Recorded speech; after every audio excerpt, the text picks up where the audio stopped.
வணக்கம் நட்புகளே. ஷெர்லாக் ஹோம்ஸுடைய அற்புதமான கதைகளை பார்த்து கொண்டு வருகிறோம். அவருடைய அட்டகாசமான துப்பறியும் அந்த நுண்ணறிவை இந்த கதையிலும் பார்ப்போம். வாருங்கள், காணொளிக்குள் போவோம். உங்கள் காதுகளுக்கு இனிமையான கதைகளை கொண்டு வரும் மகிழ் தமிழ் கதைகள். வாருங்கள், கதைப்போம். நட்புகளே, கதைக்குள்ளே போகிறதுக்கு முன்னாடி உங்ககிட்ட ஒரு விஷயம் சொல்லிடுறேன். நிறைய பேர் கதை கேட்குறீங்க, ஆனால் சப்ஸ்கிரைப் பண்ணலன்னு நினைக்கிறேன். சப்ஸ்கிரைப் பண்ணிக்கோங்க. நம்ம சேனலில் நான் போடுற கதைகள் எல்லாம் உங்கள் காதுகளுக்கு வரணுன்னா நீங்கள் பெல் ஐக்கானை அழுத்திட்டிங்கன்னா உங்களுக்கு நோட்டிஃபிகேஷன் வந்துகிட்டே இருக்கும். நம்ம கதைகளை கேட்கலாம். வாங்க இப்போ கதைக்குள்ளே போவோம். கதையோட தலைப்பு சுழிந்த உதடுகளுடன் ஒருவன், the man with twisted lip. இறந்த எலியாஸ் விட்னி செயின்ட் ஜார்ஜில் உள்ள தியோலஜிக்கல் கல்லூரியின் முதல்வர். இவரின் சகோதரன் தான் இந்த ஈசா விட்னி. ஈசா ஒப்பியம் என்னும் போதைப் பொருளுக்கு மிகவும் அடிமைப்பட்டிருந்தான். கல்லூரியில் படிக்கும்போது ஒரு முட்டாள் நண்பனிடமிருந்து இந்த பழக்கத்தில் ஈடுபட்டான் என்று கேள்விப்பட்டேன். டி குவின்சி என்னும் எழுத்தாளர் ஒப்பியம் உடனான தன் அனுபவங்களை ருசிகரமாக வெளியிட்ட புத்தகத்தை படித்து அதில் மயங்கி இந்த பழக்கத்தை தொடங்கிய அவனால் அதிலிருந்து மீள முடியவில்லை. அவன் நண்பர்களும் உறவினர்களும் அவனிடம் அச்சம் கலந்த பரிதாபத்தை வெளிப்படுத்தினர். நான் அவனை பார்த்தபோது அவன் முகத்தில் மஞ்சள் நிற பசை படர்ந்திருந்தது. இமைகள் அரை தூக்கத்தில் இருந்தன. அவன் கண்ணின் மணி சிறுத்து இருந்தது. அவன் நாற்காலியில் அமர்ந்திருப்பதை பார்த்தால் அழிவு பாதையில் இருக்கும் ஒரு மனிதன் என்பதை யாரும் எளிதில் கூறிவிட முடியும். ஜூன் 1889 ஒரு நாள் இரவு வீட்டில் இருந்தேன். அப்போது அழைப்பொலி கேட்டது.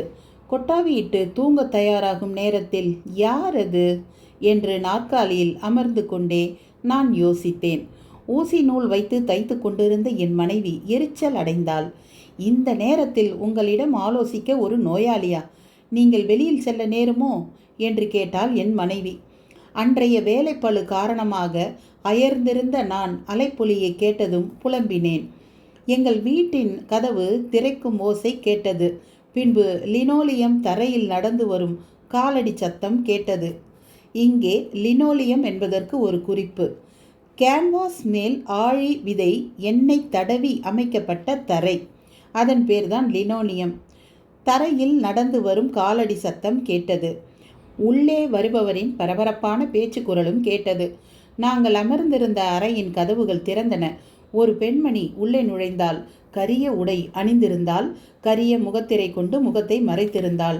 இந்த இரவு நேரத்தில் வந்து தொந்தரவு செய்வதற்கு என்னை மன்னிக்கவும் என்று கூறிய அவள் திடீரென்று நிதானம் இழந்து என் மனைவியை நோக்கி ஓடினாள். பின்பு என் மனைவியின் கழுத்தை கட்டிக்கொண்டு தோளில் சாய்ந்து தேம்பி தேம்பி அழ ஆரம்பித்து விட்டாள். நான் ஒரு சிக்கலில் இருக்கிறேன், எனக்கு உதவி வேண்டும் என்றாள். ஏன், என்ன ஆயிற்று என்று கேட்டு என் மனைவி அந்த பெண்மணியின் முகத்திரையை விளக்கினாள். ஓ, கேட் விட்னி, நீங்களா? தாங்கள்தான் என்பதை முதலில் அறியவில்லை. எனக்கு என்ன செய்வதென்றே தெரியவில்லை. அதனால்தான் உங்களை நாடி வந்தேன் என்றாள் கேட்.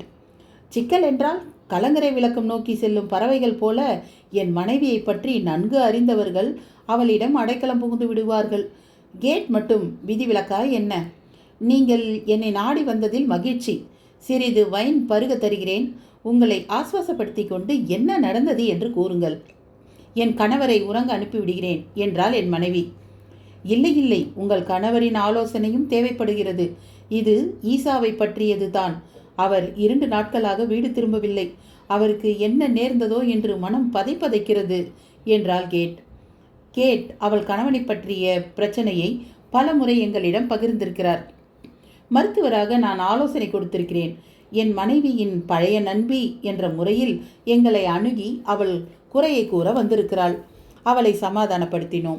அவள் கணவன் எங்கிருக்கிறான் என்று தெரியுமா? அவனை அழைத்து வர முடியுமா என்று கேட்டு தெரிந்து கொண்டோம். லண்டனில் கிழக்கு மூலையில் இருக்கும் ஒப்பியம் குகைக்கு, அதாவது ஒப்பியம் டென் என்ற அந்த ஒப்பியம் குகைக்கு அவன் சமீபமாக செல்வதாக தெரிவித்தாள்.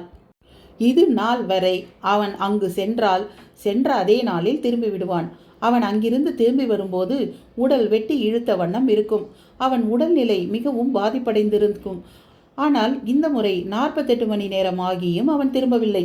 மயங்கிய நிலையில் கொஞ்சம் கொஞ்சமாக அவன் உயிரை குடிக்கும் ஒப்பியம் போதையில் சிக்கிக்கொண்டு அந்த குகையில் தான் இருக்க வேண்டும் என்று கேட் உறுதியாக கூறுகிறாள். அது ஒரு பார் ஆஃப் கோல்டு. அந்த இடம் அப்பர் ஸ்வாண்டன் லேனில் இருக்கிறது. பாவம், அவளால் என்ன செய்ய முடியும்? குடிகாரர்களுக்கும் போதைக்கு அடிமையான போக்கிரிகளும் இருக்கும் அந்த இடத்திற்கு சென்று தன் கணவனை அவர்களிடமிருந்து விலக்கி எப்படி அழைத்து வர முடியும்? இதற்கு ஒரு வழி இருக்கிறது. கேட்டை அழைத்து கொண்டு அங்கு சென்று அவனை அழைத்து வந்தால் என்ன? இல்லை இல்லை, கேட் வரவேண்டியது அவசியமா? நான் அவனுடைய மருத்துவர் என்ற முறையில் பேசி சமாளித்து அவனை அழைத்து வர முடியும். இந்த விஷயத்தை நானே சமாளித்து அவனை அழைத்து வந்து விடலாம் என்று எண்ணினேன்.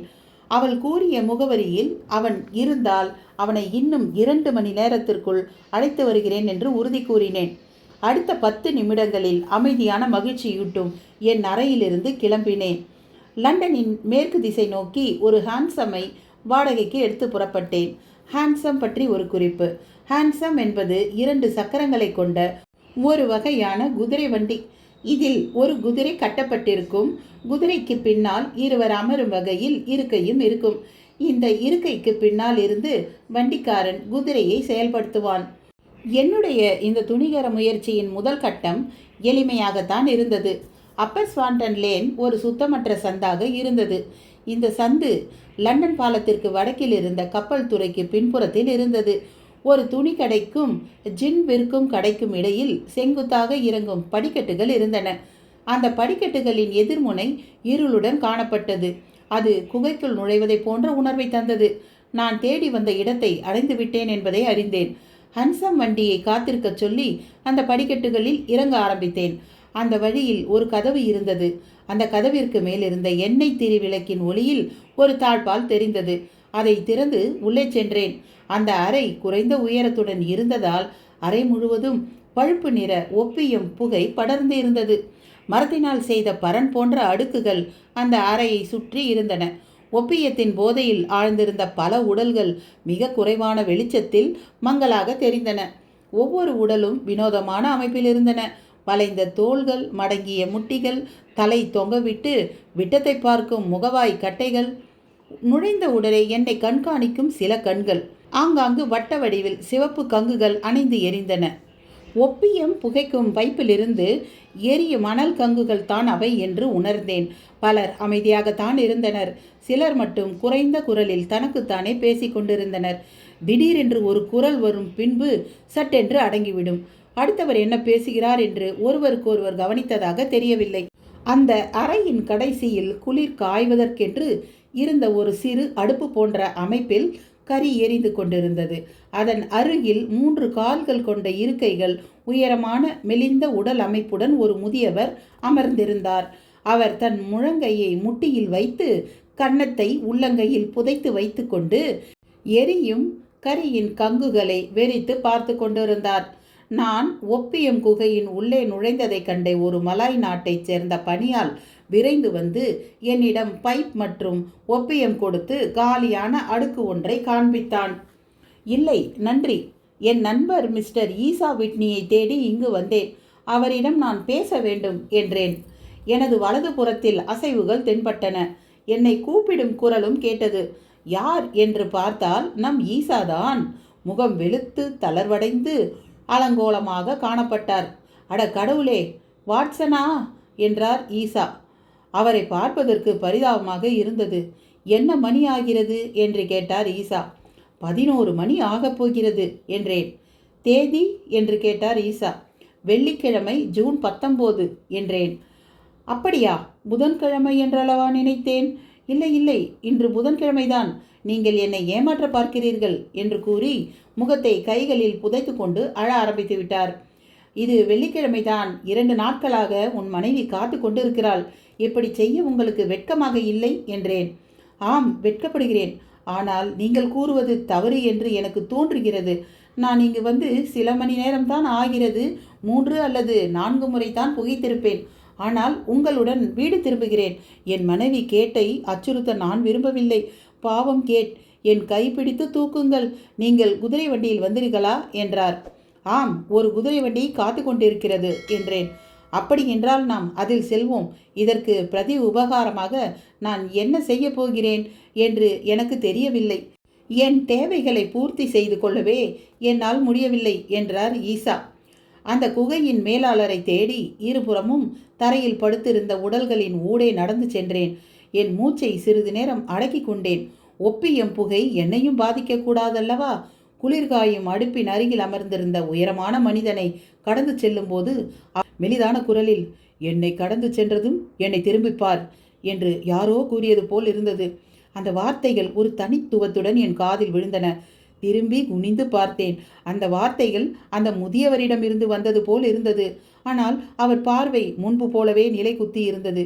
மெலிந்த உடல், சுருக்கங்கள் நிறைந்த முகம், வளைந்த தோள்கள், முட்டிகளுக்கு இடையில் ஒரு ஒப்பியம் பைப் தொங்கிக் கொண்டிருந்தது. பைப்பை விரல்களால் தாங்கி பிடிக்க முடியாமல் விழும் தருவாயில் இருந்தது. 2 அடிகள் முன்னெடுத்து வைத்து திரும்பி பார்த்தேன். பிரமிப்பில் கத்த வேண்டும் போல் இருந்தது. யாரும் அறியாத வண்ணம் என்னை மட்டும் பார்த்தார் அந்த முதியவர். அவர் உடல் அமைப்பை இயல்பு நிலைக்கு கொண்டு வந்தார். முகத்தில் இருக்கும் சுருக்கங்கள் மறைந்தன. கண்களில் ஒளி எழுந்தது. என்னை பார்த்து இழித்து நாடகம் ஆடிக்கொண்டிருந்தது. வேறு யாரும் அல்ல, ஷெர்லாக் ஹோம்ஸ் தான். யாரும் பார்க்காத சிறு உடல் அசைவுகள் செய்து அருகில் வரச் சொன்னார். மற்றவர்கள் அவரை கவனிக்கும் போது உடல் அசைவுகளை முதியவர் போல் மாற்றிக்கொண்டார்.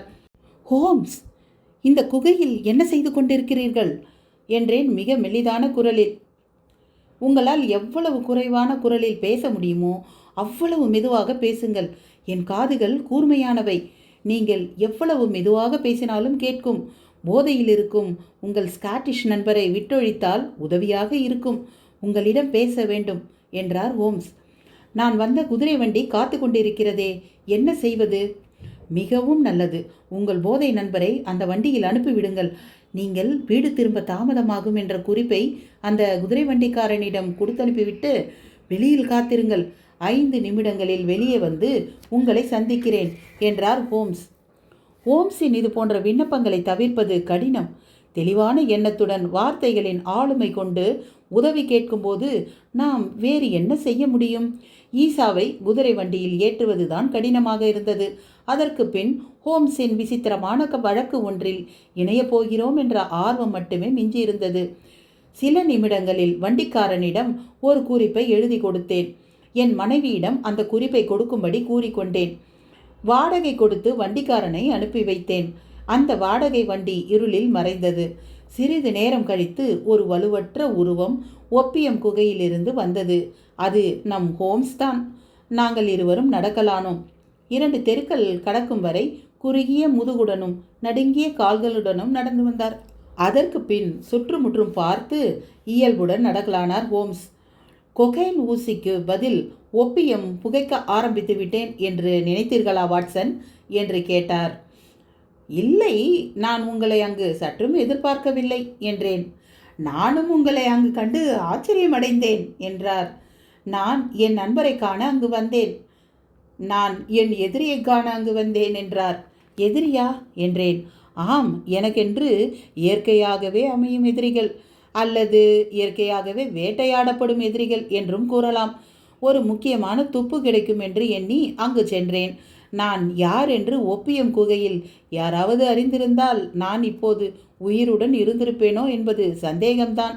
அந்த ஒப்பியம் குகையை நடத்தும் கொடியவன் ஸ்லாஸ்கர் என்னை பழி தீர்த்து கொள்ள காத்து கொண்டிருக்கிறான். ஒப்பியம் குகையின் பின்பகுதியின் தரையில் ஒரு கதவு இருக்கிறது.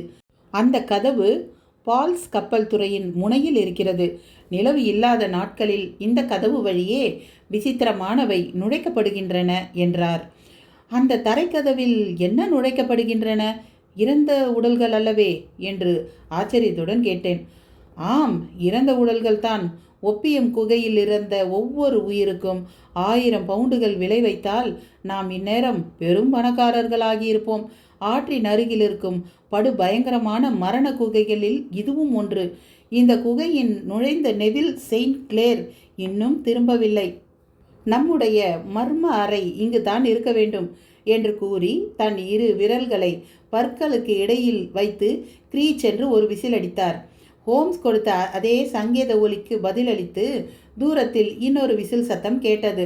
தொடர்ந்து சக்கரங்கள் சுழலும் ஓசையும் குதிரைகள் கால் குழம்பின் சத்தமும் கேட்டது.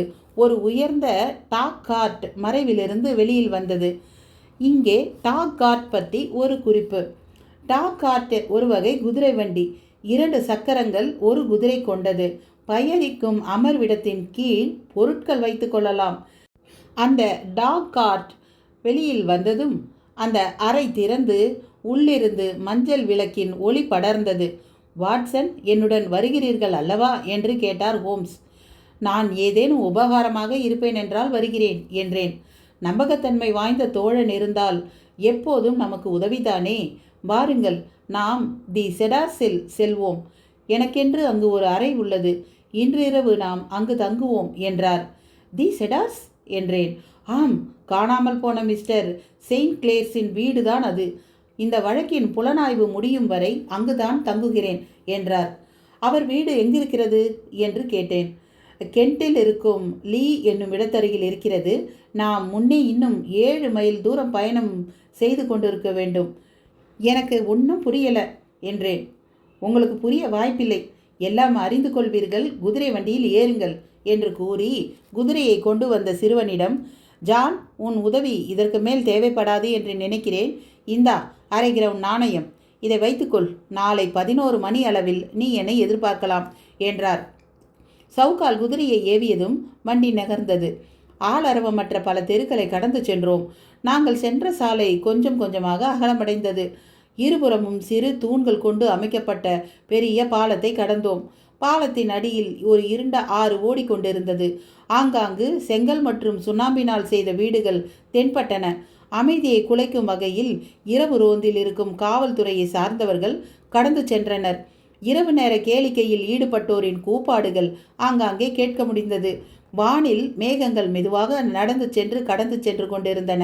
மேகத்தின் இடையில் ஆங்காங்கே நட்சத்திரங்கள் மின்னிக் கொண்டிருந்தது. ஹோம்ஸ் எந்தவித பேச்சும் இல்லாமல் அமைதியாக வண்டியை செலுத்தி கொண்டிருந்தார். அவர் முகத்தை நெஞ்சில் புதைத்து கொண்டு ஆழ்ந்த சிந்தனையில் இருந்தார். இந்த வழக்குதான் என்ன? அவர் மூளையை குடைந்து கொண்டிருக்கும் விஷயம்தான் என்ன என்று பல கேள்விகள் கேட்க தோன்றினாலும் அவர் என்ன ஓட்டத்தை தடை செய்ய வேண்டாம் என்று தோன்றியது. நாங்கள் பல மைல்கள் கடந்து விட்டோம். லண்டனின் புறநகர் பகுதியில் இருக்கும் வில்லா போன்று இருக்கும் வீடுகள் கொண்ட பகுதியை அடைந்தோம். அப்போது ஹோம்ஸ் தன் தோள்களை குலுக்கி கொண்டு பின் பைப்பை பற்ற வைத்து கொண்டார். எடுத்த காரியத்தை சிறப்புடன் செய்து முடிப்பதற்கான தன்னிறைவு அவர் முகத்தில் தெரிந்தது. அமைதி, கடவுள் உங்களுக்கு தந்த பரிசு வாட்சன் என்றார் ஹோம்ஸ். உங்களை போன்ற நண்பன் மற்றும் சக ஊழியன் கிடைப்பதற்கு நான் புண்ணியம் செய்திருக்க வேண்டும். கடினமான எண்ணங்கள் ஓடிக்கொண்டிருக்கும் என் மனநிலையை வெளிப்படுத்த உங்களை விட்டால் எனக்கு வேறு யாரும் இல்லை. நாம் செடார்ஸை அடைந்ததும் அங்கு இருக்கும் இளம் பெண்மணிக்கு என்ன பதில் கூறப்போகிறேன் என்று எனக்கு இன்னும் பிடிபடவில்லை. இந்த வழக்கை பற்றி நான் ஏதும் அறியேன் ஹோம்ஸ் என்றேன். நாம் லீயை அடையும் முன் இந்த வழக்கை பற்றி உங்களுக்கு கூறிவிட முடியும் என்று நினைக்கிறேன். வழக்கின் சாராம்சம் எளிதாக தோன்றினாலும் என்னால் இந்த வழக்கில் கொஞ்சம் கூட முன்னேற்றம் காண முடியவில்லை. ஆய்வு செய்ய பல வழிகள் இருந்தாலும் என்னால் முழு ஆளுமை பெற முடியவில்லை. இந்த வழக்கை பற்றிய தெளிவான மற்றும் சுருக்கமான விஷயங்களை உங்களுக்கு இப்போது கூறப்போகிறேன். உங்களுக்கு எங்காவது பொறி தட்டுகிறதா என்று கூறுங்கள் என்றார் ஹோம்ஸ். மேலே தொடருங்கள் ஹோம்ஸ். சில வருடங்களுக்கு முன் மே 1884ஆம் ஆண்டில் லீ நகரத்திற்கு ஒரு பண்புள்ள மனிதர் வந்தார். அவர் பெயர் நெவில் செயின்ட் கிளேர். அவர் பெரும் பணக்காரர். அவர் அங்கு ஒரு மாளிகையை வாங்கி நிம்மதியுடன் வாழ்ந்து வந்தார். சுற்று வட்டாரத்தில் நட்புகள் ஏற்படுத்தி கொண்டார்.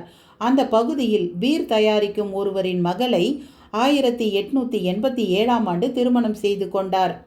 அந்த திருமணத்தின் வாயிலாக அவர்களுக்கு 2 பிள்ளைகளும் உண்டு. நெவிலுக்கு வேலை என்று குறிப்பாக எதுவும் இல்லை. ஆனால் பல நிறுவனங்களில் ஈடுபாடு கொண்டிருந்தார். தினமும் காலையில் லண்டனில் கெனான் தெருவுக்கு சென்று மாலை 5:14 மணிக்கு வீடு திரும்பி விடுவார். நெவிலுக்கு தற்போது வயது 37. நெவில் நல்ல பழக்கங்களை கொண்ட கணவர் மற்றும் அன்பான தந்தை. அவரை தெரிந்தவர்கள் அனைவரிடமும் பிரபலமடைந்திருந்தார். தற்போது அவருக்கு இருக்கும் கடன் 88 பவுண்டுகள் மற்றும் 10 சென்ட்டுகள் தான். அவர் காப்டல் அண்ட் கவுண்டின் வங்கி கணக்கில் 220 பவுண்டுகள் இருப்பது தெரிய வந்தது. ஆகையால் பண ரீதியான சிக்கல்கள் அவருக்கு இல்லை என்பதை உணரலாம் என்று கூறி ஹோம்ஸ் மேலும் தொடர்ந்தார். சென்ற திங்கட்கிழமை வழக்கத்திற்கு மாறாக அவர் எப்போதும் கிளம்பும் நேரத்திற்கு முன்னதாகவே கிளம்பிவிட்டார். கிளம்பும் முன் அவருக்கு 2 முக்கிய வேலைகள் இருப்பதாகவும் மகனுடன் விளையாட பில்டிங் பிளாக்ஸ் வாங்கி வருவதாகவும் கூறியுள்ளார். அவர் சென்ற சிறிது நேரத்தில் அவர் மனைவிக்கு ஒரு தந்தி வந்தது. அந்த தந்தியில் அவர் மனைவி எதிர்பார்த்த மிக உயர்ந்த விலை உயர்ந்த ஒரு பொருள் வந்துவிட்டதாகவும் அதை அபர்டீன் ஷிப்பிங் கம்பெனி வந்து பெற்றுக்கொள்ளுமாறும் எழுதியிருந்தது. இந்த ஷிப்பிங் கம்பெனி பிரெஸ்னோ தெருவில் இருந்தது. இந்த தெரு ஸ்வாண்டன் சந்தில் இருந்து பிரிந்து செல்லும் தெரு ஆகும். ஸ்வாண்டன் சந்தை நீங்கள் அறிவீர்கள் அல்லவா? நாம் இன்று தற்செயலாக சந்தித்த ஒப்பியம் குகை இருந்த சந்துதான் ஸ்வாண்டன் சந்து. நெவிலின் மனைவி மதிய உணவு உட்கொண்டு விட்டு லண்டனுக்கு புறப்பட்டார். அவருக்கு தேவையான சிலவற்றை வாங்கிவிட்டு அபர்டீன் ஷிப்பிங் கம்பெனியில் அந்த பொருளை பெற்றுக்கொண்டு சரியாக 4:35 மணி அளவில் ஸ்வாண்டன் சந்து வழியாக ரயில் நிலையத்திற்கு நடந்து சென்று கொண்டிருந்தார். நான் இதுவரை கூறியது புரிகிறதா வாட்சன் என்று கேட்டார். நன்றாக புரிகிறது என்றேன். உங்களுக்கு நினைவிருக்கலாம், திங்கட்கிழமை அன்று சற்று வெப்பம் அதிகமாகவே இருந்தது. அதனால் மிஸ்ஸஸ் நெவில் மெதுவாகவே நடக்க முடிந்தது. அவருக்கு அந்த பகுதியின் சூழல் சற்று அச்சுறுத்துவது போல் இருந்ததால் வாடகைக்கு குதிரை வண்டி கிடைக்குமா என்று பார்த்து கொண்டிருந்தார். ஸ்வாண்டன் லேனில் நடந்து சென்று கொண்டிருக்கையில் திடீரென்று யாரோ கத்தும் சப்தம் கேட்டது. அங்கிருந்த ஒரு கட்டிடத்தின் 2வது மாடி ஜன்னலில் அவள் கணவனின் முகம் தெரிந்தது. அவள் கணவன் நெவில் தான் அவளை கூப்பிட்டிருக்கிறான் என்பதை அவளால் உணர முடிந்தது. அவள் கணவனின் முகத்தில் மிகுந்த கிளர்ச்சியை கண்டிருக்கிறாள். அவளை பார்த்து வேகமாக கையசைத்திருக்கிறான். பின்பு திடீரென்று மாயமாக மறைந்து விட்டான். அவரை யாரோ வேகமாக உள்ளே இழுத்ததை போன்று இருக்கிறது. பெண்களுக்கே உரிய ஒரு கவனத்துடன் அவள் பார்த்ததால் நெவில் கோட் அணிந்திருந்தாலும் கழுத்தில் காலரும் டையும் அப்போது அணியவில்லை என்பதை கண்டு கொண்டாள். கணவனுக்கு ஆபத்து என்று அறிந்து அந்த கட்டிடத்தின் படிகளில் ஏற ஆயத்தமானாள். ஒப்பியம் குகை நடத்தும் லாஸ்கரின் வீடுதான் அந்த கட்டிடம். படியேறும் இடத்தில் லாஸ்கர் மற்றும் அவனுடைய ஊழியன் டேன் நின்று அவளை உள்ளே நுழையவிடாமல் தடுத்துவிட்டனர். மிகுந்த குழப்பம் மற்றும் கவலையுடன் அந்த தெருவில் உதவி கிடைக்குமா என்று பார்த்தபோது தெய்வாதீனமாக சில கான்ஸ்டபிள்களையும் ஒரு இன்ஸ்பெக்டரையும் பிரெஸ்னோ தெருவில் கண்டு உதவி கேட்டிருக்கிறாள். அந்த இன்ஸ்பெக்டரும் 2 கான்ஸ்டபிள்களும் அந்த கட்டிடத்திற்கு சென்றனர். லாஸ்கரின் பலத்த எதிர்ப்புக்கு பின் அவர்கள் 2வது மாடியை அடைந்தனர்.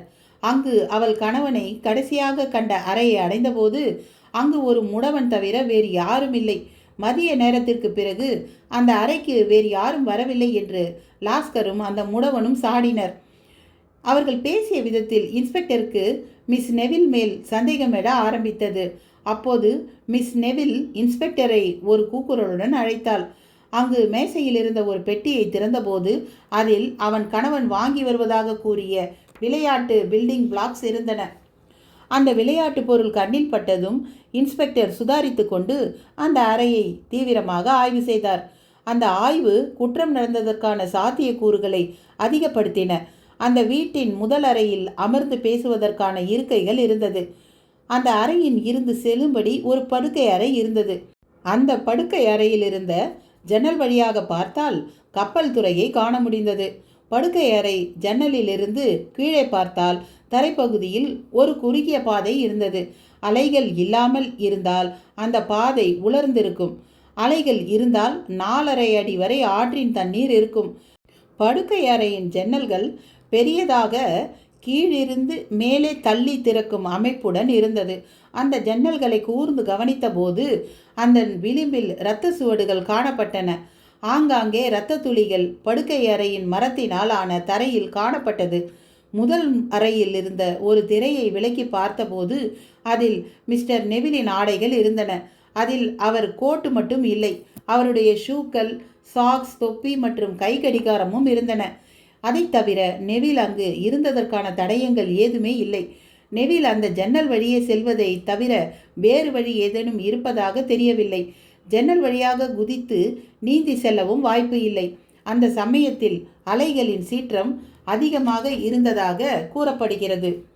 இவ்வளவு தடயங்கள் கிடைத்த பின் லாஸ்கர் மற்றும் அந்த முடவன் மீது உள்ள சந்தேகம் வலுத்தது. லாஸ்கருக்கென்று குற்ற பின்னணிகள் இருந்தாலும் அவன் அப்போது அந்த அறையில் இல்லை என்று கொள்ளலாம். ஏனென்றால் மிஸ்ஸஸ் நெவில் தன் கணவனை கண்ட சில நொடிகளிலேயே லாஸ்கரை தரைதளத்தில் பார்த்திருக்கிறாள். அவன் நடந்த குற்றத்திற்கு துணை போயிருக்கலாம் என்று வைத்து கொள்ளலாம். லாஸ்கர் நடந்த சம்பவத்திற்கும் தனக்கும் எந்த சம்பந்தம் இல்லை என்று சாடுகிறான். அந்த அறையில் தங்கியிருக்கும் முடவன் ஹியூக் பூன் நெவில் பற்றி எதுவும் தெரியாது என்று கூறுகிறான். அந்த முடவனை பற்றி பார்ப்போம். நெவிலை கடைசியாக பார்த்தது இவனாகத்தான் இருக்கும். அவன் பெயர் ஹியூக் பூன். அந்த அருவருப்பான முகத்தை காணாத லண்டன் வாசிகள் இருப்பது குறைவு. தொழில் முறையில் அவன் ஒரு பிச்சைக்காரன். காவல்துறையினரால் வரும் தொந்தரவுகளை சமாளிக்க அவன் தீப்பெட்டிகள் விற்பதைப் போல நடிக்கிறான். த்ரெட் நீடில் தெருவில் இடது ஓரத்தில் கோண வடிவில் இருக்கும் சுவற்றின் கீழ் அவனை அன்றாடம் பார்க்கலாம். கால்கள் சம்மணமிட்டு அமர்ந்திருப்பான். அருகில் இருக்கும் அவன் தொப்பியில் சில்லறை காசுகள் விழுந்த வண்ணம் இருக்கும். இந்த வழக்கிற்கு முன்னரே இவனை பார்த்திருக்கிறேன். என் தொழில் சம்பந்தமாக அவனுடன் தொடர்பு வைத்துக்கொண்டு விவரங்கள் சேகரிக்கலாம் என்று கூட எண்ணியிருந்தேன். அவனை கடந்து செல்லும் யாரும் அவனை கவனிக்காமல் செல்ல முடியாது. ஆரஞ்சு நிறத்தில் தலைமுடி, வெளிரிய முகம், அவன் முகத்தை அஷ்டகோணலாக மாற்றிய வடு, அந்த வடு அவன் மேல் உதட்டின் விளிம்பை மேல் நோக்கி இழுத்த வண்ணம் இருந்தது. புல்டாக் போன்ற தாடைகள், ஊடுருவும் கருவிழிகள். அவனிடம் நீங்கள் எந்த விஷயம் வேண்டுமானாலும் பேசலாம். எல்லாவற்றிற்கும் பதில் வைத்திருப்பான். இப்படிப்பட்ட அம்சங்களை உடையவன் தான் ஒப்பியம் குகையின் 2வது மாடியில் வசித்தவனின் பண்புகள். ஒரு முடவனால் 37 வயது ஆணை எவ்வாறு கையாள முடியும் என்று கேட்டேன். அவன் நொண்டியவாறு நடந்தாலும் உடல் அமைப்பில் திடகாத்திரமானவன். உங்கள் மருத்துவ அறிவில் நீங்கள் உணர்ந்திருப்பீர்கள். உடலில் ஏதாவது ஒரு குறை இருந்தால் அதற்கு ஈடு செய்ய மற்ற ஒரு உடற்பகுதி வலிமையுடன் இருக்குமல்லவா? அதுபோல்தான் என்றார். சரி, மேலும் தொடருங்கள் என்றேன். அந்த அறையில் கிடந்த இரத்தக்கரையை பார்த்தவுடன் மிஸ்ஸஸ் நெவில் மயங்கி விழுந்து விட்டார். அவளை ஒரு வாடகை குதிரை வண்டி எடுத்து வீட்டுக்கு அனுப்பிவிட்டேன். இன்ஸ்பெக்டர் பாடன் அந்த கட்டிடம் முழுவதும் சோதனையிட்டும் வேறு எந்த தடயமும் சிக்கவில்லை. அந்த முடவனை உடன் கைது செய்ய தவறிவிட்டனர். இதனால் கிடைத்த சில நிமிடங்களை பயன்படுத்தி அந்த முடவன் லஸ்கரிடம் ஏதாவது பேசி உண்மைகளை மறைத்திருக்க வாய்ப்பிருக்கிறது. அதற்கு பிறகு அந்த முடவனை முழுவதும் சோதனையிட்ட போது எந்த தடயமும் கிடைக்கவில்லை. தனது சட்டையின் வலது கை பக்கத்தில் இரத்தக்கரை இருந்தது. அதற்கு விளக்கம் கேட்டபோது மோதிர விரலில் இருக்கும் காயத்தை காண்பித்தான். நகத்திற்கு அருகில் ஒரு வெட்டுக்காயம் இருந்தது. சிறிது நேரத்திற்கு முன்னால் தான் ஜன்னல் அருகில் சென்றான் என்றும் படுக்கை அறையில் இருந்த இரத்தக்கரைகள் அவனுடையது தான் என்றும் கூறுகிறான். நெவில் என்று யாரையும் தெரியாது என்றும் அவன் அறைக்கு நெவிலின் ஆடைகள் எப்படி வந்தது என்றும் அவனுக்கு தெரியாது என்றும் கூறினான். அவன் வீட்டின் ஜன்னல் வழியாக மிஸ்டர் நெவிலை பார்த்ததாக கூறுகிறாளே மிஸ்ஸஸ் நெவில் என்று அவனிடம் விளக்கம் கேட்டால் அவள் பைத்தியமாக இருக்க வேண்டும் அல்லது கனவு கண்டிருக்க வேண்டும் என்கிறான். பின்பு அவன் அங்கிருந்து கைது செய்யப்பட்டு காவல் நிலையத்துக்கு அழைத்து செல்லப்பட்டான். அவன் கைது செய்யப்பட்ட போது பலத்த கூக்குரலும் எதிர்ப்பும் தெரிவித்திருக்கிறான். படுக்கை அறை ஜன்னலின் கீழ் அலைகள் இறங்கினால் ஏதாவது தடயம் இருக்கலாம் என்று அந்த அறையிலேயே காத்திருந்தார் இன்ஸ்பெக்டர். அலைகள் இறங்கியதும் சகதியில் ஒரு கோட்டு சிக்கியது. அது நெவிலின் கோட் தான். அந்த கோட்டின் சட்டைப்பையில் என்ன இருந்தது என்பதை கேட்டால் நீங்கள் ஆச்சரியப்படுவீர்கள். என்ன இருந்தது என்று உங்களால் யூகிக்க முடியுமா வாட்சன் என்றார் ஹோம்ஸ். என்னால் எதுவும் யூகிக்க முடியவில்லையே என்றேன். சட்டைப்பைகள் அனைத்திலும் சில்லறை காசுகள், 421 பென்னிகள் மற்றும் 270 அரை பென்னிகள் இருந்தன. இவ்வளவு நாணயங்கள் சட்டைப்பையில் இருந்ததால் அலைகளில் அடித்து செல்லப்படாமல் அந்த கோட் அங்கேயே தங்கிவிட்டன. ஆனால் கோட் அணிந்திருந்த நெவிலின் உடல் அங்கு இருந்த ஒரு சுழலில் வேகத்தால் அடித்து செல்லப்பட்டிருக்கிறது. ஆடையில் இருந்த நாணயங்களின் கணத்தால் ஆடை மட்டும் அங்கேயே தங்கிவிட்டது. உடல் மட்டும் ஆற்றில் அடித்து செல்லப்பட்டிருக்கிறது என்றார் ஓம்ஸ். மற்ற ஆடைகள் எல்லாம் அந்த அறையில் இருக்கும்போது இந்த கோட் மட்டுமா நெவில் அந்த சமயத்தில் அணிந்திருக்க வேண்டும் என்று கேட்டேன். இல்லை, ஆடைகள் இல்லாமல் உள்ளாடைகள் அணிந்த நிலையில் பூன் நெவிலை ஜன்னல் வழியாக தள்ளிவிட்டிருக்க வேண்டும்.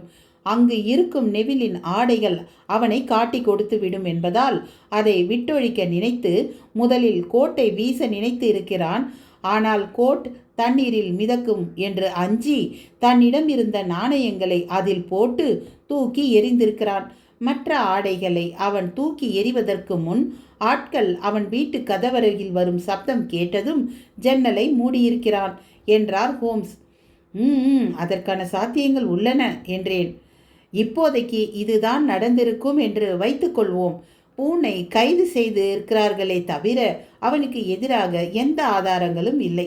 அவனது வாழ்க்கை அமைதியாகவும் எந்தவித சிக்கல்களும் இன்றி கடந்திருக்கிறது. இப்போது நாம் கண்டறிய வேண்டியது என்னவென்றால், நெவிலுக்கு ஒப்பியம் குகையில் என்ன வேலை? ஒப்பியம் குகையில் அவருக்கு என்ன நேர்ந்தது?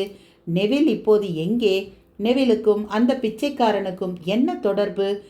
தீர்க்க சுலபமான வழக்கு போல தோன்றினாலும் கண்டுபிடிப்பதில் சிரமங்கள் இருக்கின்றன என்றார் ஹோம்ஸ். ஹோம்ஸ் நடந்தவற்றை கூறிக்கொண்டிருக்கையில் புறநகர் பகுதியின் இடையில் சென்று இருந்தோம். வீடுகள் வரிசையாக இல்லாமல் அங்கொன்றும் இங்கொன்றுமாக இருந்தன. சாலையின் இருபுறமும் புதர்கள் தென்பட்டன. அவர் நெவிலின் கதையை விவரித்து முடித்த பின்னர் 2 கிராமங்களை கடந்திருந்தோம். நாம் இப்போது லீயின் புறநகர் பகுதியில் இருக்கிறோம். நாம் இதுவரை 3 கவுண்டிகளை கடந்து வந்துள்ளோம். முதலில் மிடில் செக்ஸ், பின்பு சர்ரி, கடைசியாக கென்ட். இதோ அந்த மரங்களின் இடையில் விளக்குகள் தெரிகிறது அல்லவா? அதுதான் தி செடர்ஸ், நெவிலின் வீடு. அங்கு நெவிலின் மனைவி நான் ஏதாவது நல்ல செய்தி கொண்டு வருவேன் என்று ஆர்வத்துடன் காத்து கொண்டிருக்கிறாள் என்றார் ஹோம்ஸ். சரி, நீங்கள் ஏன் இந்த வழக்கை பேக்கர் தெருவில் இருக்கும் உங்கள் வீட்டில் இருந்து செயல்படுத்தவில்லை என்று கேட்டேன். இங்கு பல விசாரணைகள் மேற்கொள்ள வேண்டியிருக்கிறது. மிஸ்ஸஸ் நெவில் நமக்காக 2 அறைகள் ஒதுக்கியுள்ளார். கவலைப்படாதீர்கள். மிஸ்ஸஸ் நெவில் என் நண்பரான உங்களுக்கு நல்ல விதமாக உபச்சாரம் செய்வாள். அவளை சந்திக்கவே எனக்கு விருப்பமில்லை வாட்சன். அவள் கணவன் பற்றி எந்தவித புது செய்தியும் என்னிடம் இல்லையே என்றார் ஹோம்ஸ். அந்த வீடு மாளிகை போன்று இருந்தது. குதிரைகளை பார்த்து கொள்ளும் சிறுவன் ஓடி வந்து குதிரைகளை அழைத்து சென்றான். நான் ஹோம்ஸை பின்தொடர்ந்து வளைந்து நெளிந்து சென்ற மண்பாதையில் நடந்து சென்றோம். வீட்டை அடைந்து கதவு திறந்தது ஒரு பொன்னிற தலைமுடியுடைய பெண்மணி. அவள் முழு நீள ஆடை அணிந்திருந்தாள். அந்த ஆடை கழுத்து மற்றும் கை முடியும் பகுதியில் பஞ்சு போன்ற அமைப்பில் இளஞ்சிவப்பு நிறத்தில் இருந்தது. அவளின் ஒரு கை கதவில் இருந்தது. மற்றொரு கையை பாதி உயர்த்தி வைத்திருந்தாள். உடல் வளைந்து இருந்தது. ஆர்வத்தில் முகம் முன்னால் துருத்தி கொண்டு இருந்தது. கண்களில் ஆர்வம் தெரிந்தது. உதடுகள் பிரிந்து அவளிடம் இருந்த எதிர்பார்ப்பை வெளிப்படுத்தியது. அவளின் அந்த பண்புகள் அவள் மனதில் இருந்த பல கேள்விகளை உணர்த்தியது. வீட்டு வாசலில் ஓம்ஸ் தவிர மேலும் ஒருவர் நின்றிருப்பதை பார்த்து அவள் கணவன் வந்துவிட்டான் என்று ஒரு கணம் நினைத்து விட்டாள். ஓம்ஸ் தோள்களை குலுக்கி சைகை செய்த பிறகு அவள் கணவன் வரவில்லை என்று உணர்ந்தாள். அவள் முகத்தில் கவலை படர்ந்தது. நல்ல செய்தி எதுவும் இல்லையா என்று கேட்டாள். இல்லை என்றார் ஹோம்ஸ். கெட்ட செய்தி எதுவும் இல்லையே என்று கேட்டாள். அதுவும் இல்லை என்றார். கெட்ட செய்தி எதுவும் இல்லை என்பதை அறிந்ததால் மனம் நிம்மதி அடைகிறது. உள்ளே வாருங்கள், மிகுந்த களைப்புடன் இருப்பீர்கள் என்றாள். இது என் நண்பர் வாட்சன். என்னுடைய பல வழக்குகளில் உதவி செய்திருக்கிறார். நம்முடைய அதிர்ஷ்டம் தற்செயலாக இவரை சந்தித்தேன். அதனால் அவரையும் இந்த வழக்கில் உதவி செய்ய அழைத்து வந்தேன் என்றார் ஹோம்ஸ். உங்களை சந்தித்ததில் மகிழ்ச்சி மிஸ்டர் வாட்சன். எங்களுடைய இந்த சிக்கலான சூழலில் உங்களையும் உட்படுத்தியதற்கு வருந்துகிறோம். எங்களை மன்னியுங்கள் என்றாள். உங்கள் கணவரை மீட்டெடுக்கும் பணியில் என்னால் ஏதேனும் உபகாரம் இருக்குமென்றால் அதைவிட மகிழ்ச்சி எனக்கு வேறென்றும் இல்லை. இதற்காக மன்னிப்பெல்லாம் கேட்காதீர்கள் என்றேன். பேசிக்கொண்டே அகன்ற சாப்பிடும் அறையை அடைந்தோம். அங்கு எங்களுக்கு உணவு தயாராக இருந்தது. ஹோம்ஸ், உங்களிடம் நேரடியாகவே சில கேள்விகள் கேட்க விரும்புகிறேன். ஒளிவு மறைவற்ற உங்கள் பதில்களையும் எதிர்பார்க்கின்றேன் என்றாள். கண்டிப்பாக பதில் சொல்கிறேன். உங்கள் கேள்விகள் என்ன என்று கேட்டார் ஹோம்ஸ். நான் சோகமடைந்து கதறுவேன் என்றோ மயங்கி விடுவேன் என்றோ நினைத்து உண்மையான சூழ்நிலையை எடுத்து கூறாமல் விட்டுவிடாதீர்கள் என்று கேட்டுக்கொண்டாள். என்ன விஷயமாக நீங்கள் கேள்வி கேட்க விரும்புகிறீர்கள், அதை கூறுங்கள் என்றார் ஹோம்ஸ். என் கணவர் உயிருடன் இருக்கிறாரா இல்லையா என்பதில் உங்களின் உண்மையான அபிப்பிராயம் என்ன என்று கேட்டாள். அந்த கேள்வியை சற்றும் எதிர்கொள்ளும் நிலையில் ஹோம்ஸ் இல்லை என்பது அவரின் முக மாற்றத்தை கொண்டு தெரிந்து கொள்ள முடிந்தது. தற்போது உயிருடன் இருக்கிறாரா என்று மறுபடியும் கேட்டாள். ஹோம்ஸ் அங்கிருந்த நாற்காலியில் அமர்ந்தார். வெளிப்படையாக சொல்ல வேண்டுமென்றால் அவர் இப்போது உயிருடன் இல்லை என்றார் ஹோம்ஸ். அவர் இறந்துவிட்டார் என்று நீங்கள் நம்புகிறீர்களா என்று கேட்டாள். ஆம் என்றார் ஹோம்ஸ். கொலை செய்யப்பட்டாரா என்று கேட்டாள். அதை என்னால் உறுதியாக கூற முடியவில்லை என்றார் ஹோம்ஸ். அவர் என்று இறந்ததாக நீங்கள் கருதுகிறீர்கள் என்று கேட்டாள். திங்கட்கிழமை என்றார். அப்படி என்றால் இன்று அவரிடமிருந்து வந்த இந்த கடிதத்திற்கு என்ன அர்த்தம் என்று கேட்டு புன்முறுவலுடன் கையை மேலே உயர்த்தி ஒரு கடிதத்தை காண்பித்தாள். ஹோம்ஸ் இருக்கையிலிருந்து குதித்து எழுந்தார். இன்று வந்ததா என்று ஆர்வத்துடன் கேட்டார். ஆம் என்றாள். நான் அதை பார்க்கலாமா என்று கேட்டார் ஹோம்ஸ். கண்டிப்பாக என்றாள். ஆர்வத்தில் சட்டென்று அந்த கடிதத்தை அவளிடமிருந்து பறித்தார். அந்த கடிதத்தை மேசையின் மேல் விரித்து ஒரு விளக்கை அருகில் வைத்து முனைப்புடன் நோக்கினார். நானும் என் இருக்கையிலிருந்து எழுந்து அவர் பின்னால் இருந்து அந்த கடிதத்தை நோட்டமிட்டேன். கடிதத்தின் உரை கரடுமுரடான தாளில் இருந்தது. அதில் கிரேவ்சென்ட் தபால் நிலையத்தின் முத்திரை இருந்தது. முத்திரையில் இன்றைய தேதி இடம்பட்டிருந்தது. துல்லியமாக சொல்ல வேண்டுமென்றால் அது நேற்றைய தேதி என்று கூற வேண்டும். இப்போது மணி சரியாக நள்ளிரவை தாண்டிவிட்டதல்லவா? அதனால் நேற்று என்று தான் சொல்ல வேண்டும். எழுத்துக்களில் நடுக்கம் தெரிகிறது. இது உங்கள் கணவரின் கையெழுத்தா என்று கேட்டார் ஹோம்ஸ். ஆம், ஆனால் அஞ்சல் உரையில் இருக்கும் முகவரியை வேறு யாரோ எழுதியிருக்கிறார்கள் என்றாள். முகவரியை எழுதியவர் முதலில் பெறுநர் பெயரை எழுதிவிட்டார். ஆனால் அவருக்கு முகவரி தெரியவில்லை. அதனால் முகவரியை கேட்டு வந்து எழுதியுள்ளார் என்றார் ஹோம்ஸ். எதை வைத்து அப்படி கூறுகிறீர்கள் என்று கேட்டாள். உரையில் எழுதியிருக்கும் பெயரை கவனித்தீர்களா? நல்ல கரிய நிறத்தில் உள்ளது. ஆனால் பெயரின் கீழ் எழுதியிருக்கும் முகவரி எழுத்துக்கள் கரிய நிறத்தில் இல்லாமல் சற்று சாம்பல் நிறத்தில் இருக்கின்றன. அஞ்சலில் முதலில் பெயரை எழுதி முகவரி கேட்டு வருவதற்குள் அது காய்ந்து கரிய நிறம் தங்கிவிட்டது. பின்பு முகவரி எழுதி முடித்ததும் பிளாட்டிங் பேப்பர் கொண்டு எழுத்துக்களின் அதிகப்படியான மையை நீக்கியதும் அவை சாம்பல் நிறமாக மாறியுள்ளன. வழக்கிற்கு இந்த விஷயம் சாதாரணமானதுதான். ஆனால் சாதாரண விஷயங்களினால் முக்கிய துப்புகள் கிடைக்கலாம். இப்போது கடிதத்தை பார்ப்போம். இன்னும் இதில் ஒரு சிறிய உரை இருக்கிறதே என்றார் ஹோம்ஸ். ஆம், அதில் என் கணவர் பெயரின் முதல் எழுத்துக்கள் பொறித்த மோதிரம் இருக்கிறது என்றாள். இது கண்டிப்பாக உங்கள் கணவரின் கையெழுத்து தானா என்று கேட்டார் ஹோம்ஸ். அவரின் கையெழுத்து வகைகளில் இதுவும் ஒன்று. அவசரத்தில் எழுதும் பொழுது இப்படித்தான் எழுதுவார். இது அவர் எழுதும் கையெழுத்திலிருந்து மாறுபட்டிருந்தாலும் அவர் எழுதியதுதான் என்று என்னால் உறுதியாக கூற முடியும் என்றாள். அந்த கடிதத்தில் எழுதியிருந்ததை ஹோம்ஸ் படித்தார். எனதருமை மனைவியே, கலங்க வேண்டாம். எல்லாம் நல்லபடியாக நடக்கும். ஒரு பெரிய தவறு நடந்தேறிவிட்டது. இயல்பு நிலை திரும்ப சில காலமாகும். பொறுமையுடன் காத்திருக்கவும். நெவில்.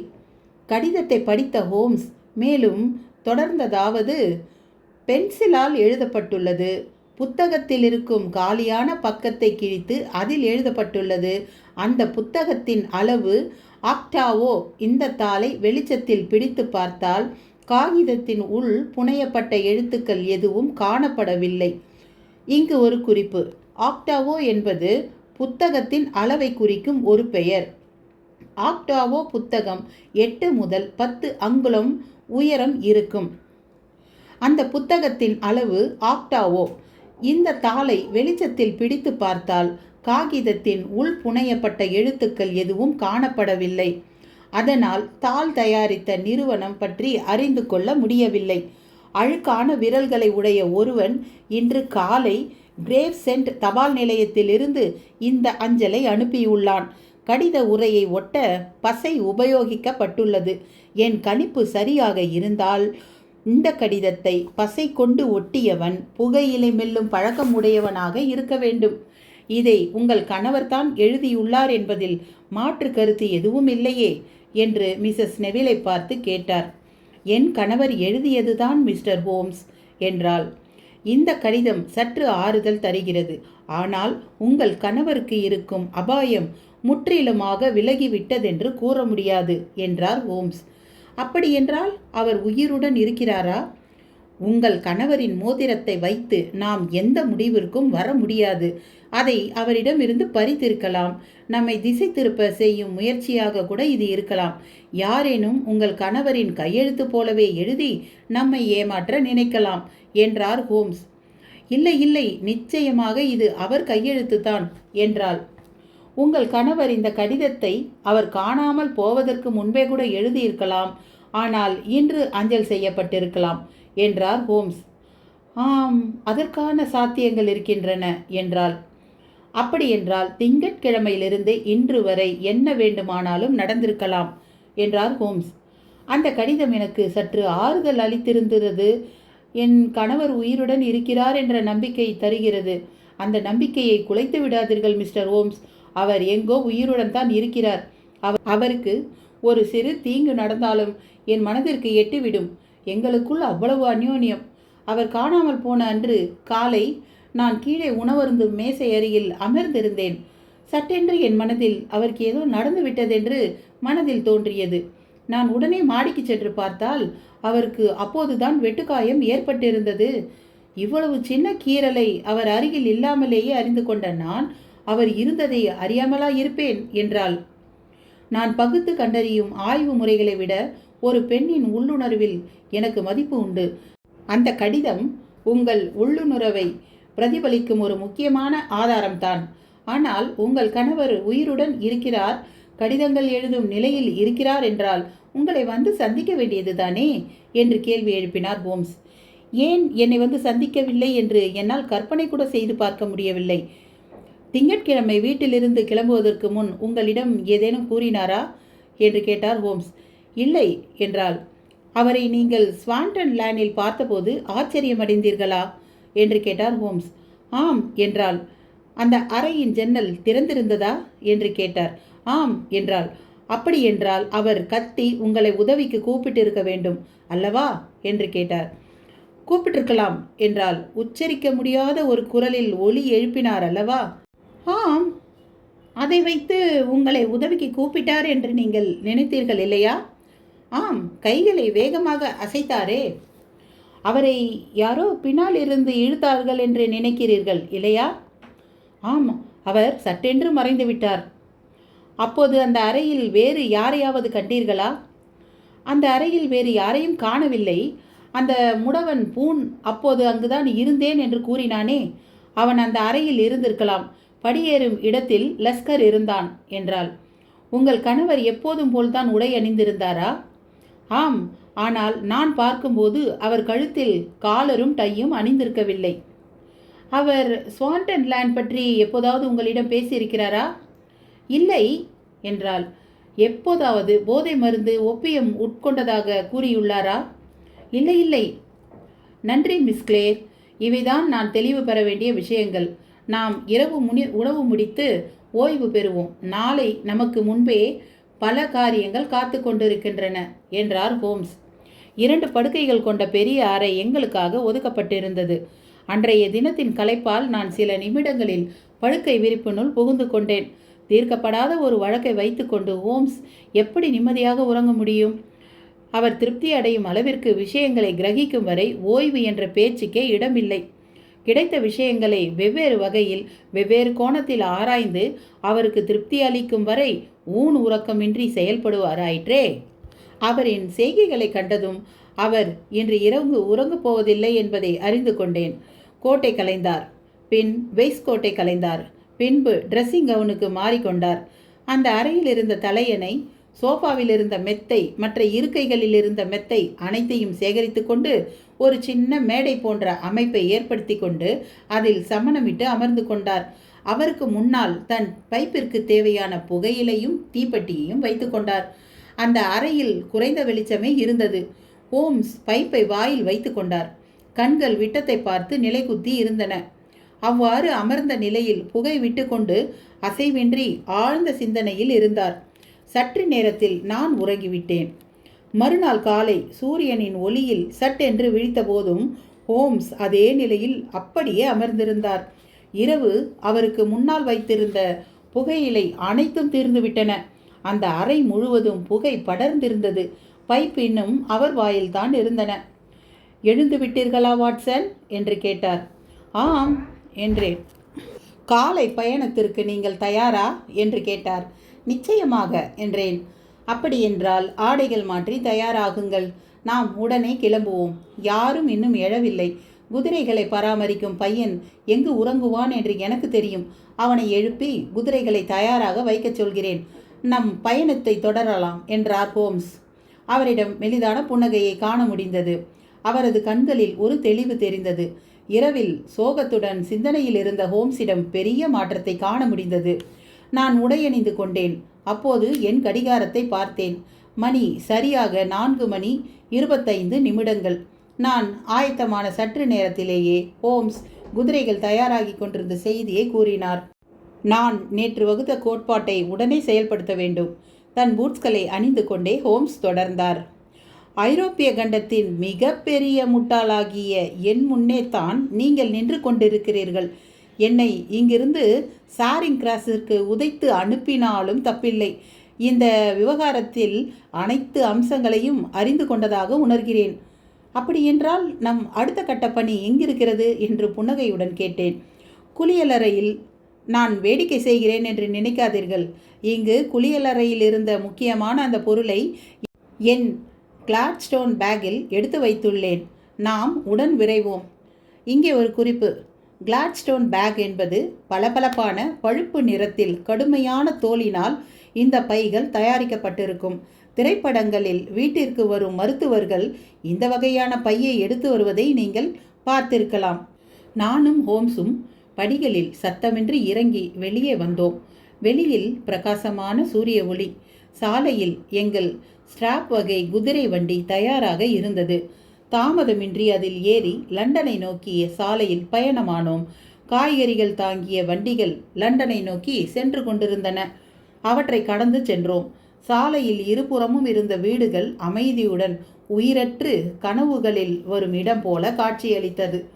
எனது அறியாமையை நான் ஒப்புக்கொண்டே ஆக வேண்டும். கண்ணற்ற குருடன் போல இருந்திருக்கிறேன். கண்முன்னே இருந்த ஆதாரங்களை தவற விட்டிருக்கிறேன் என்று புலம்பினார் ஹோம்ஸ். அதிகாலையில் எழுபவர்கள் ஜன்னல்களில் இருந்து எட்டி பார்த்த வண்ணம் இருந்தனர். நாங்கள் சர்ரியின் தெருக்களை கடந்தோம். பின்பு தேம்ஸ் ஆற்றின் வாட்டர்லூ பாலத்தின் சாலையை கடந்து வெல்லிங்டன் தெருவில் வலது புறத்தில் திரும்பி பவுத் தெருவில் இருந்த காவல் நிலையத்தை அடைந்தோம். அங்கு பணிபுரிபவர்கள் அனைவருக்கும் ஹோம்ஸை நன்றாக தெரியும். காவல் நிலையம் முன் நின்றிருந்த கான்ஸ்டபிள்களில் ஒருவர் எங்கள் வண்டி குதிரையின் தலையை பிடித்து வண்டியை கவனித்து கொண்டார். மற்றொரு கான்ஸ்டபிள் எங்களை உள்ளே வழி அனுப்பினார். இப்போது பணியில் இருக்கும் அதிகாரி யார் என்று கேட்டார் ஹோம்ஸ். மேலாளர் பிராட் ஸ்ட்ரீட் என்றார் அந்த கான்ஸ்டபிள். கற்கள் பதித்த பாதையில் சென்றோம். எங்கள் எதிரே நல்ல உயரமான சற்று தடித்த ஒரு அதிகாரி வந்தார். அவர் குன்று போன்ற அமைப்புடைய தொப்பியும் ஃப்ராக்ட் ஜாக்கெட்டும் அணிந்திருந்தார். இங்கே ஃப்ராக்ட் ஜாக்கெட் பற்றிய ஒரு குறிப்பு கொடுக்கிறார் ஆசிரியர். இந்தியாவை ஆக்கிரமித்த ஆங்கிலேய அதிகாரிகள் ஃப்ராக்ட் ஜாக்கெட் அணிந்திருப்பதை திரைப்படங்களில் பார்த்திருப்பீர்கள். சிவப்பு அல்லது வெள்ளை நிற கோட்டில் பல தங்க நிற கயிறுகள் இடமிருந்து வலம் தொங்கிய வண்ணம் இருக்கும். ஹோம்ஸ் அவரை பார்த்ததும், ஹா பிராட் ஸ்ட்ரீட், எப்படி இருக்கிறீர்கள் என்று நலம் விசாரித்தார். உங்களுடன் தனிமையில் பேச வேண்டும் என்று கேட்டுக்கொண்டார் ஹோம்ஸ். கண்டிப்பாக மிஸ்டர் ஹோம்ஸ், வாருங்கள், என் அறைக்கு செல்வோம் என்று கூறி எங்களை அவரின் அறைக்கு அழைத்து சென்றார். அது ஒரு சிறிய அலுவலறை. மேசையில் ஒரு பெரிய பதிவேடு இருந்தது. ஒரு தொலைபேசி சுவற்றில் இருந்து துருத்தி கொண்டிருந்தது. உங்களுக்கு நான் எவ்வாறு உதவ வேண்டும் என்று கூறுங்கள் என்றார் பிராட் ஸ்ட்ரீட். நான் வந்தது மிஸ்டர் நெவில் காணாமல் போன வழக்கில் சம்பந்தப்பட்ட அந்த பிச்சைக்காரன் பூன் பற்றித்தான் என்றார் ஹோம்ஸ். அவனை இங்குதான் விசாரணைக்காக வைத்துள்ளோம் என்றார் பிராட் ஸ்ட்ரீட். அவன் இந்த அலுவலகத்தில் உள்ள லாக்கப்பில் தான் இருக்கிறானா என்று கேட்டார் ஹோம்ஸ். ஆம் என்றார். அவன் அமைதியாக இருக்கிறானா? ஆம், எந்த தொந்தரவும் கொடுப்பதில்லை. ஆனால் குளிக்காமல் அழுக்குடன் இருக்கிறான் என்றார் பிராட் ஸ்ட்ரீட். என்னது, குளிக்கவில்லையா என்றார். ஆம், எவ்வளவோ முயன்று பார்த்து விட்டோம். எங்களால் அவன் கைகளை மட்டும்தான் கழுவ வைக்க முடிந்தது. குளிப்பதில்லை என்று பிடிவாதம் பிடிக்கிறான். முகம் கருமை படர்ந்திருக்கிறது. நீங்கள் அவனை பார்த்தால் உங்களுக்கே புரியும் என்றார் பிராட் ஸ்ட்ரீட். அவனை நான் பார்க்க வேண்டுமே என்றார் ஹோம்ஸ். வாருங்கள், நாம் இப்போதே அவனை சந்திக்கலாம். உங்கள் கிளாட்ஸ்டோன் பேக்கை இந்த அறையிலேயே வைத்து விட்டு வாருங்கள், பாதுகாப்பாக இருக்கும் என்றார் பிராட்ஸ்ட்ரீட். இல்லை இல்லை, அது என்னுடனேயே இருக்கட்டும் என்றார் ஹோம்ஸ். வாருங்கள், இந்த வழியாக செல்வோம் என்று கூறி எங்களை கூட்டிச் சென்றார். உள்ளே அனுமதி இல்லை என்ற வாசகத்தை தாங்கிய கதவை பிராட்ஸ்ட்ரீட் திறந்தார். பின்பு சுழன்று இறங்கும் படிக்கட்டுகளில் இறங்கி வெள்ளை அடிக்கப்பட்ட நடைபாதையை அடைந்தோம். அந்த நடைபாதையின் இருபுறமும் கதவுகள் இருந்தன. வலது புறத்தில் 3வது அறையில் தான் அவன் இருக்கிறான் என்றார் பிராட்ஸ்ட்ரீட். அந்த அறையின் கதவை அடைந்ததும் அந்த கதவின் மேல் பகுதியில் இருந்த சிறு இடைவெளி வழியே பிராட்ஸ்ட்ரீட் பார்த்தார். அவன் தூங்குகிறான், நீங்களும் அவனை பார்க்கலாம் என்றார் பிராட்ஸ்ட்ரீட். நானும் ஹோம்ஸும் அந்த கதவின் இடைவெளி வழியாக பார்த்தோம். முகத்தை எங்களை பார்த்தவாறு படுத்திருந்தான். ஆழ்ந்த உறக்கத்தில் இருந்தான். அவன் தடியானவன் என்றோ மெலிந்தவன் என்றோ கூற முடியாது. அழுக்கான ஆடைகள் அணிந்திருந்தான். அணிந்திருந்த கிழிந்த கோட்டுக்கு இடையில் அவன் உள்ளே அணிந்திருந்த வண்ண சட்டை வெளியில் தெரிந்தது. பிராட்ஸ்ட்ரீட் கூறியது போல் மிகுந்த அழுக்குடன் காணப்பட்டான். ஒரு பழைய காயத்தினால் ஆன வடு கண்ணிலிருந்து தாடை வரை இருந்தது. அந்த வடு அவன் மேல் உதட்டை கண்ணை நோக்கி இழுத்த வண்ணம் இருந்தது. இதனால் அவனின் 3 பற்கள் வெளியே தெரிந்தது. தலைமுடி சிவந்த நிறத்தில் இருந்தது. அவன் அழுக்கை உடனே நீக்கியாக வேண்டும். அவன் அழுக்குடன் தான் இருப்பான் என நான் கணித்திருந்தேன். அதனால்தான் நான் தயாராகவே வந்தேன் என்று கூறி ஹோம்ஸ் அந்த கிளாட்ஸ்டோன் பேக்கில் இருந்து நான் ஆச்சரியப்படும் வகையில் குளிக்கும் போது உபயோகிக்கும் பெரிய பஞ்சை வெளியில் எடுத்தார். நீங்கள் வேடிக்கையான மனிதர் என்று சிரித்தார் பிராட்ஸ்ட்ரீட். நீங்கள் சத்தமின்றி கதவை திறந்து விடுங்கள், நான் அவனை அனைவரும் மதிக்கும் மனிதனாக மாற்றி காட்டுகிறேன் என்றார் ஹோம்ஸ். நாம் அவ்வாறு செய்வதில் தவறொன்றுமில்லையே என்று கேட்டார் பிராட்ஸ்ட்ரீட். பின்பு பிராட்ஸ்ட்ரீட் சாவியை நுழைத்து மெதுவாக கதவை திறந்தார். நாங்கள் உள்ளே மெல்ல நுழைந்தபோது அவன் ஆசுவாசப்படுத்தி கொண்டு மல்லாக்க படுத்தான். பின்னர் தன் தூக்கத்தை தொடர்ந்தான். ஹோம்ஸ் கையில் வைத்திருந்த பஞ்சை தண்ணீரில் அமிழ்த்தி அவன் முகத்தில் 2 முறை அழுத்தி தேய்த்தார். லீ நகரத்தின் கென்ட் கவுண்டியை சார்ந்த மிஸ்டர் நெவிலை உங்களுக்கு அறிமுகம் செய்கிறேன் என்று சத்தமாக கூறினார் ஹோம்ஸ். நான் இதுவரை கண்டிராத வகையில் மரத்திலிருந்து பட்டைகள் உரிப்பதைப் போல் அவன் முகம் கிழிந்து தொங்கியது. முகத்தில் இருந்த பழுப்பு நிற சாயம் அகன்று விட்டது. முகத்தில் இருந்த அந்த பட்டை வடுவும் காணாமல் போயிருந்தது. சிக்கலான அவன் சிவப்பு முடியும் விலகி இருந்தது. அவன் எழுந்து அமர்ந்தபோது வெளுத்த முகத்துடன் சோகமான மற்றும் சீர்பட்ட ஒரு மனிதனாக தோன்றினான். மென்மையான சருமத்துடன் கரிய தலைமுடியுடன் காணப்பட்டான். தூக்க கலக்கத்திலிருந்து மெல்ல வெளிவந்து கண்களை கசக்கி பார்க்க முயன்றான். அவன் குட்டு வெளிப்பட்டு விட்டது என்று சட்டென்று அறிந்து கதறி தலையணையில் முகத்தை புதைத்து கொண்டான். அட கடவுளே, காணாமல் போன மிஸ்டர் நெவில் அல்லவா இது?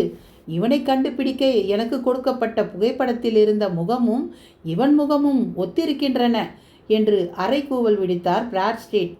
இருந்துவிட்டு போகட்டும், என்மேல் என்ன குற்றம் சாட்டுவீர்கள் என்று விரக்தியுடன் கூறினார் மிஸ்டர் நெவில். உங்கள் மீது தற்கொலை முயற்சி செய்ததாக குற்றம் சாட்டலாம் என்றார் பிராட்ஸ்ட்ரீட். நான் தான் மிஸ்டர் நெவில் என்றால் எந்த குற்றமும் நடக்கவில்லை என்று தானே அர்த்தம்? அப்படி என்றால் என்னை சட்டத்திற்கு புறம்பாக அடைத்து வைத்திருக்கிறீர்கள் என்று தானே அர்த்தம் என்றார் மிஸ்டர் நெவில். குற்றம் ஏதும் இல்லை, நீங்கள் பெரும் தவறு இழைத்திருக்கிறீர்கள். உங்கள் மனைவியின் நம்பிக்கைக்கு பாத்திரமாக நீங்கள் திகழ வேண்டாமா என்றார் ஹோம்ஸ். மனைவி மட்டுமா, என் குழந்தைகளின் நம்பிக்கையையும் காப்பாற்ற வேண்டிய சூழ்நிலையில் நான் இருக்கிறேன். நான் பிச்சைக்காரனாக இருந்தேன் என்பதை என் குழந்தைகள் அறிந்தால் அதைவிட பெரிய அவமானம் வேறெதுவும் எனக்கு இல்லை.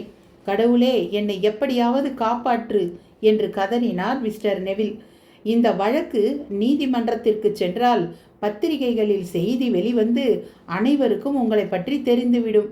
உங்கள் மேல் எந்த குற்றமும் இல்லை என்று காவல்துறையிடம் நீங்கள் நிரூபித்தீர்கள் என்றால் யாருக்கும் தெரியாமல் இதை மறைத்து விடலாம். இந்த வழக்கு விஷயமாக நீங்கள் அறிந்த உண்மைகள் அனைத்தையும் அதிகாரி பிராட்ஸ்ட்ரீட்டிடம் கூறுங்கள். அவர் நீங்கள் கூறுவது அனைத்தையும் எழுதி கொள்வார். அவ்வாறு எழுதியதை பிராட்ஸ்ட்ரீட் மேலதிகாரிகளிடம் காண்பித்து ஒப்புதல் பெற்றால் இந்த வழக்கு நீதிமன்றம் வரை எடுத்து செல்லாமல் தவிர்த்து விடலாம் என்றார் ஹோம்ஸ். அப்படி ஒரு வாய்ப்பை தந்ததற்கு நன்றி. கடவுளின் ஆசி உங்களுக்கு கிடைக்க வாழ்த்துகிறேன் என்று ஹோம்ஸை பார்த்து நெவில் மேலும் தொடர்ந்தார். இந்த இரகசியம் என் மனைவி மற்றும் குழந்தைகளுக்கு தெரியாமல் இருக்க நான் சிறை செல்லவோ அல்லது தூக்கு மேடை ஏறவோ தயங்க மாட்டேன். என் கதையை முதன்முறையாக உங்களிடம் நான் கூறப்போகிறேன்.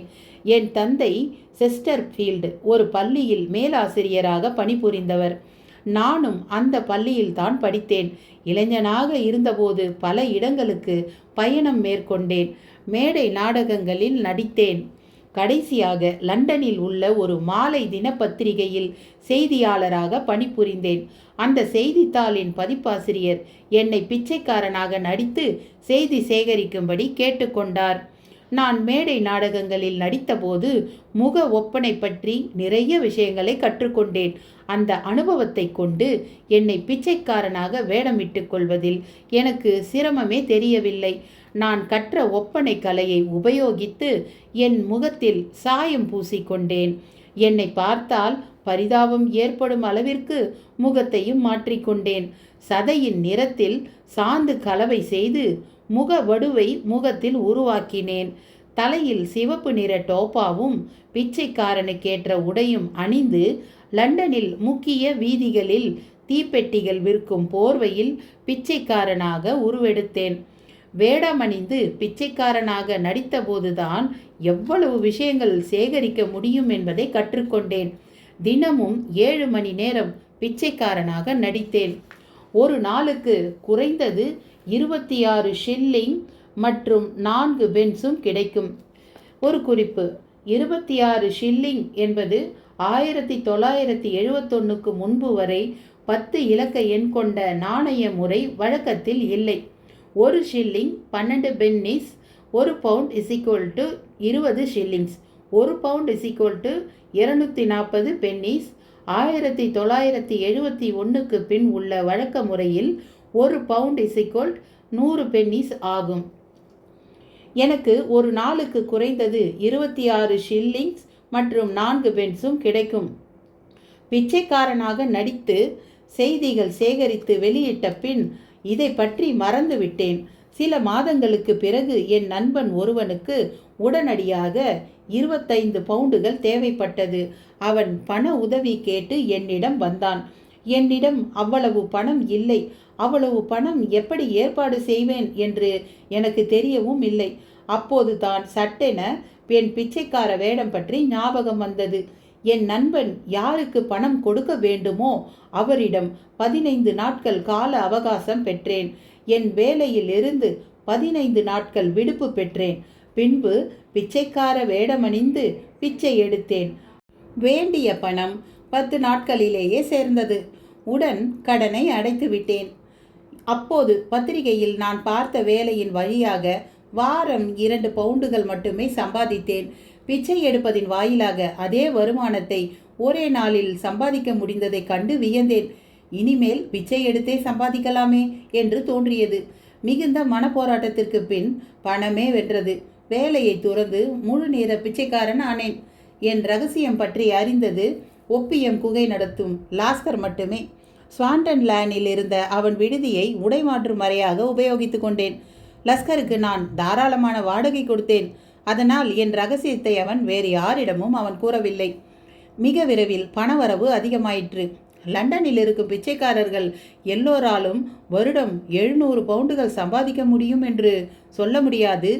நான் செய்த ஒப்பனையின் காரணமாக என் பரிதாபமான முக அமைப்பை பார்த்து பிச்சையிட்டனர் என்று நினைக்கிறேன். ஒவ்வொரு நாளும் 2 பவுண்டுகளுக்கு குறையாமல் சம்பாதித்தேன். பணம் சேர சேர என் சம்பாதியத்தை அடுத்த நிலைக்கு கொண்டு சென்றேன். புறநகர் பகுதியில் பெரிய வீடு வாங்கினேன். அந்த வீட்டின் அக்கம்பக்கத்தில் உள்ள சுற்றத்தாருடன் நட்பு கிடைத்தது.